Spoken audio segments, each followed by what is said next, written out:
Hello student, पीके academic classes में आपका स्वागत है। मैं पीके पांडे आज आपके सामने आ गया हूँ वीडियो नंबर 5 क्लास 12 के मैथ्स के रिलेशन एंड फंक्शन में। आपने देखा होगा कि आपको संबंध मैंने पढ़ा दिया था, फलन भी पढ़ा दिया। फलन का एक अलग वीडियो बनाया हूँ, इसके पीछे वीडियो नहीं देखे हो तो जरूर देख लीजिएगा। अब हमारा टॉपिक है फलन के प्रकार। तो इन फलन के प्रकार में हम देख सकते हैं कि क्या हमको दिख रहा है। सबसे पहले हम फलन के प्रकार का आपको समझाते हैं। यदि f a से b में एक फलन है तब हम निम्न प्रकार से कर सकते हैं। कहने का मतलब यदि मान लीजिए यह a है और यह क्या है, b है, यानी यह a है और यह b है, तो यहाँ a से b में यदि f क्या है, एक फलन है, तो कह रहा है क्या होना चाहिए, समुच्चय a के विभिन्न अवयवों का समुच्चय b में f प्रतिबिंब भिन्न भिन्न होना चाहिए। यानी a के जितने भी अवयव हैं, जैसे मान लीजिए a में x1 है, x2 है, इसी प्रकार से यहाँ क्या है, b में y1 है, y2 है, तो कह रहा है कि यहाँ a के जितने भिन्न भिन्न भिन्न भिन्न अवयव भिन्न से, या देखिए x1 से, y1 से, x2 y2 से, तो कह रहा है कि यहाँ a के जितने भी अवयव सब भिन्न भिन्न होने चाहिए, और b के भी f प्रतिबिंब जो मिलता है b में, वो भी क्या होना चाहिए, भिन्न भिन्न होना चाहिए। अभी आगे समझाएंगे।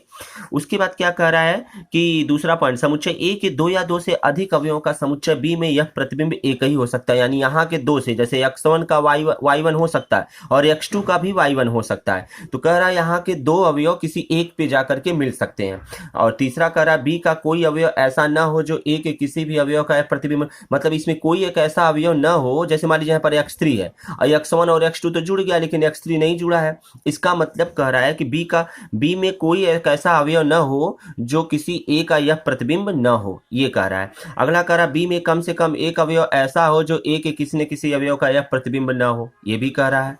तो इस तरीके से आप देख सकते हैं कि आपको क्या मिला कि ये संभावनाएं जो व्यक्त किया गया था, ये संभावनाएं जो आया था, इन संभावनाओं के अनुसार यदि देखें तो हम इन संभावनाओं के आधार पर फलनों को निम्न प्रकार से बांटा जा सकता है। तो आइए जरा देखें इन संभावनाओं को किस तरीके से हम व्यक्त कर रहे हैं।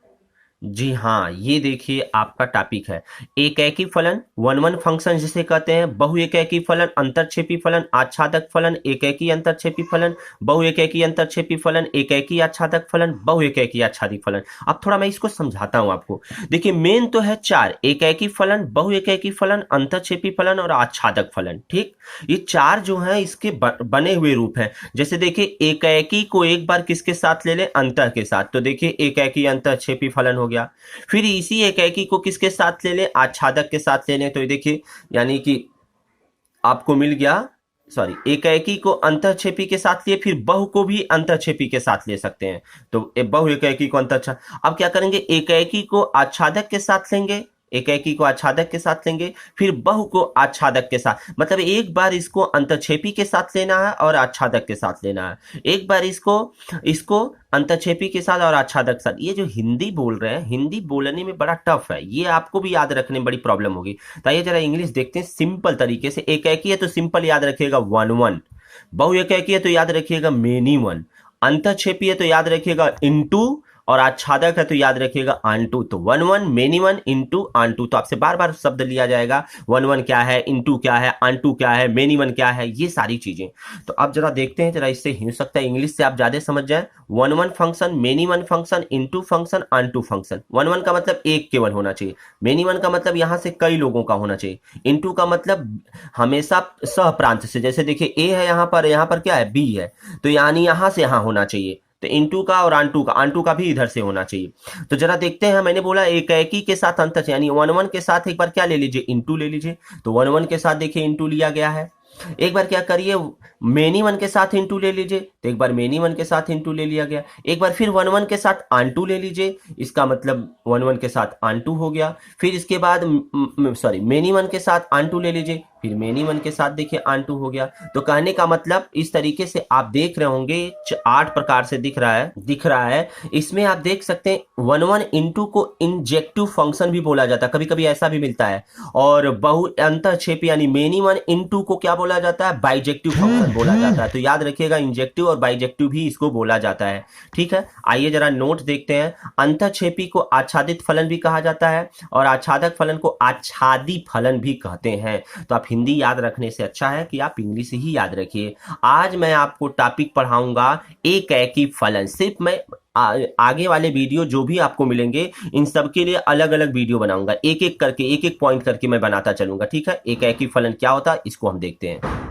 जी हाँ, आइए देखते हैं एकेकी फलन। ध्यान दीजिए, ये सबसे मजेदार, मैं जब पढ़ता था रिलेशन और फंक्शन में फलन का ये जो टाइप है, many one, one one, into, onto, ये सारा मुझे बड़ा ही मजा आता था पढ़ने में। ये हम चल करके बीएससी एमएससी में भी हमको मुलाकात हुई थी। आप लोग भी इसको बड़े डीपली और बहुत अच्छे तरीके से समझिए। बहुत ईजी वे में, कुछ नहीं है। आप किसी चीज को बहुत बड़ा समझ करके पढ़ने चलेंगे ना तो बहुत बड़ी लगेगी। आसान देखिए, इसे भी कि एक तुच्छ तरीके से देख करके पढ़ेंगे तो एकदम ईजी लगेगा। आइए एकेकी फलन वन वन फंक्शन देखते हैं क्या है।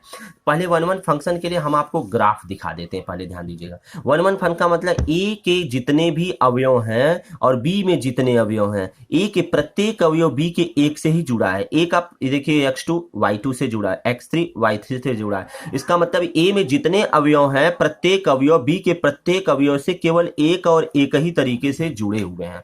आइए जरा हम देखते हैं अब इसके डेफिनेशन के रूप में क्या है। डेफिनेशन अगर देखते हैं तो कह रहा है कि डेफिनेशन इसका, ए से बी पर एक फलन, ए से बी पर एक फलन f एकेकी फलन कहलाएगा यदि और केवल यदि, यदि और केवल यदि, याद रखिएगा ये बहुत बड़ी चीजें हैं। यदि और केवल यदि को इंग्लिश में लिखते हैं इफ, IFF इफ, या इंग्लिश में लिखते हैं इफ एंड ओनली इफ, इसको पढ़ा जाता है, ठीक है।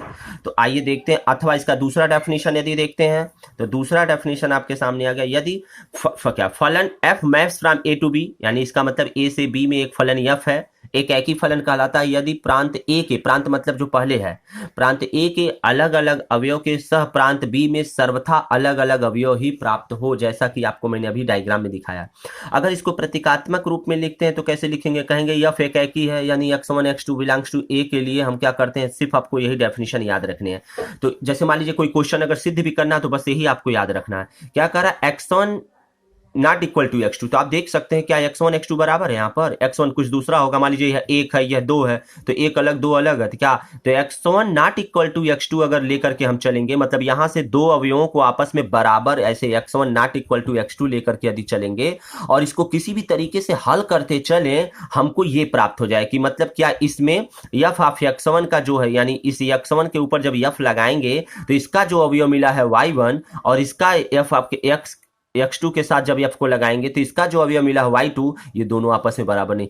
तो कहने का मतलब यदि अवयव लेकर के चलते हैं तो हमको फलन बराबर नहीं प्राप्त होना चाहिए। यदि अवयव बराबर नहीं है तो फलन भी बराबर नहीं होगा। इसका मतलब होता है फॉर एवरी। क्या होता है, फॉर एवरी। फॉर एवरी का मतलब होता है प्रत्येक, सभी के लिए, यानी ए के जितने भी अवयव हैं, ये देखिए x1 x2 मैंने दो ही लिया है केवल, ए में जितने भी अवयव प्रत्येक यानी सबके लिए क्या होना चाहिए, कंडीशन होल्ड होना चाहिए। ये देखिए अवयव बना है, अवयव का चिन्ह है ये, ठीक।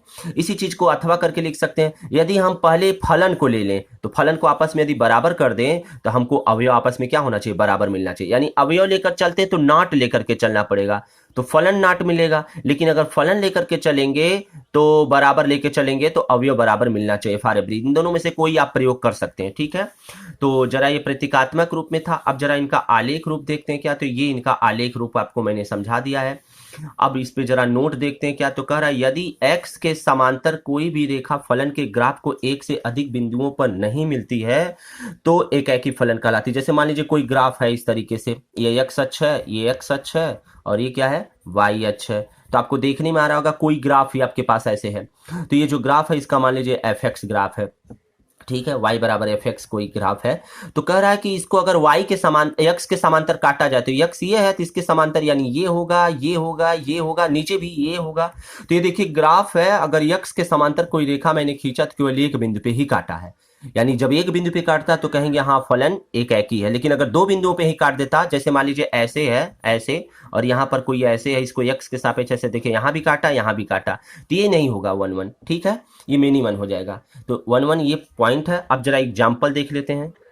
जी हाँ, एग्जाम्पल में आप देख सकते हैं कि यदि 1 2 3 4 5 है, यानी ए के पास 1 2 3 4 5 है, और बी में x such that x belongs to N, यानी जो एक्स है वो एन का, एन मतलब 1 2 3 4 5 नेचुरल नंबर है, और कह रहा है एक्स का मान जो होना चाहिए वो 10 से कम या 10 के बराबर होना चाहिए। तो इसका मतलब 1 से शुरू होगा क्योंकि नेचुरल नंबर है, नेचुरल नंबर में 1 से शुरू होता है, और 10 से कम है तो यानी 10 से कम या बराबर भी लिखा है, 10 भी हो सकता है। तो देखिए 1 2 3 4 5 6 7 8 9 10, थोड़ा आप साफ साफ बना लीजिएगा।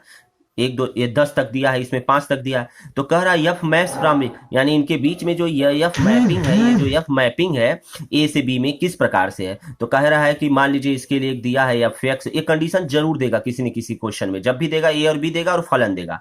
जैसे वहां क्या देता था, कोई समुच्चय देता था और एक संबंध देता था, तो यहाँ एक समुच्चय दिया और उसके रिस्पेक्ट में फलन दिया है। तो कह रहा है एफ एक्स बराबर 2x, यानी x अगर इसका है तो यहाँ पर 2x प्राप्त होगा, यानी यहाँ से x है तो यहाँ 2x प्राप्त होगा, यानी यहाँ x है तो यहाँ क्या प्राप्त होगा 2x। तो देखिए x मतलब 1 है तो 2 से गुणा करिए तो यहाँ क्या प्राप्त हो जाएगा। तो देखिए 2 1 मतलब अगर x की जगह पर 1 लेंगे तो 1 2 2 प्राप्त होगा, ये देखिए 2 पे है, ठीक है।